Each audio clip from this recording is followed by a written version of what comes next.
নমস্কাৰ আপোনালোক সকলোৱে নিশ্চয় জিঅ' নাইবা এয়াৰটেল সিম ইউজ কৰে আৰু বৰ্তমান সময়ত জিঅ' আৰু এয়াৰটেল সিমৰ মূল্য বৃদ্ধি হৈছে ৰিচাৰ্জৰ প্ৰায় 20 ৰ পৰা 21% ৰিচাৰ্জৰ মূল্য বৃদ্ধি হৈছে অৰ্থাৎ আগতে যদি আপোনালোকে 239 ৰ ৰিচাৰ্জ প্ল্যানটো কৰিছিলে বৰ্তমান সময়ত 50 টকা বেছি ভৰিব আগতে যদি আপোনালোকে 2 GB ডাটা আৰু আনলিমিটেড কল 28 দিনৰ যেটো 299 ৰিচাৰ্জ প্ল্যান আছিল সেইটো ভৰাইছিলে বৰ্তমান সময়ত 349 ভৰিব লাগিব 50 টকাকৈ প্ৰতিটো ৰিচাৰ্জ প্ল্যানত বৃদ্ধি কৰিছে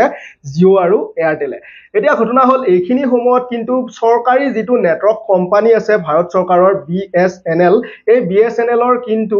মাত্ৰ 249 তে 45 দিনৰ আনলিমিটেড কল আৰু পাৰ ডে 2 GB ডাটাৰ এটা ৰিচাৰ্জ প্ল্যান আছে গতিকে ৰাইজ সকলে সাধাৰণতে জিঅ' আৰু এয়াৰটেল বাদ দি নিশ্চয় BSNLক আকোৱালি লব বিচাৰিব কিন্তু BSNL নেটৱৰ্কটো সৰকাৰি হোৱাৰ বাবে BSNL নেটৱৰ্কটো টক্কৰ দিব নোৱাৰে কাক জিঅ' আৰু এয়াৰটেলক কিয়নো জিঅ' আৰু এয়াৰটেলৰ হাতত বৰ্তমান 5G আছে কিন্তু BSNL নেটৱৰ্কৰ হাতত বৰ্তমান কোম্পানীৰ হাতত বৰ্তমান 3G নেটৱৰ্ক আছে গতিকে সৰকাৰে BSNL নেটৱৰ্কটোক আগবঢ়াবলৈ কিন্তু কেবিনেটত প্ৰায় 89,000 কোটি টকাৰ অনুমোদনো দিছিলে তাৰ পিছতো কিন্তু BSNL নেটৱৰ্কটো আগবাঢ়িব পৰা নাই কিয়নো অল ওভাৰ ইন্ডিয়াত BSNL নেটৱৰ্কটো 1 লাখ নেটৱৰ্ক টাৱাৰ লগোৱাৰ প্ৰচেষ্টা কৰিছিলে বৰ্তমান সময়লৈ কেৱল 9,000 নেটৱৰ্ক টাৱাৰহে লগোৱা হৈছে গতিকে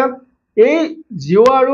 এয়াৰটেলে যিখিনি সময়ত নেকি সাধাৰণ ৰাইজক একদম লুটিব লৈছে এইখিনি সময়ত সাধাৰণ ৰাইজৰ এটাই আশা যে BSNL নেটৱৰ্ক কোম্পানীটো যেন অতি সোনকালে ঠিক হয় আৰু এই 249 ত 45 দিন আনলিমিটেড কল 2 GB পাৰ ডাটা পাৰ ডে ডাটাৰ যেটো প্ল্যান আছে এইটো সকলোৱে উপভোগ কৰিব পাৰে গতিকে BSNL নেটৱৰ্কটো ঠিক হোৱালৈ এতিয়া অপেক্ষা কৰিব লাগিব আমি সকলোৱে কিয়নো BSNL সকলো ঠাইতে আছে কিন্তু নেটৱৰ্কটো নেপায় এটো সৰকাৰি কোম্পানী হোৱাৰ বাবে তেওঁলোকে টক্কৰ দিব নোৱাৰে সৰকাৰক আকৌ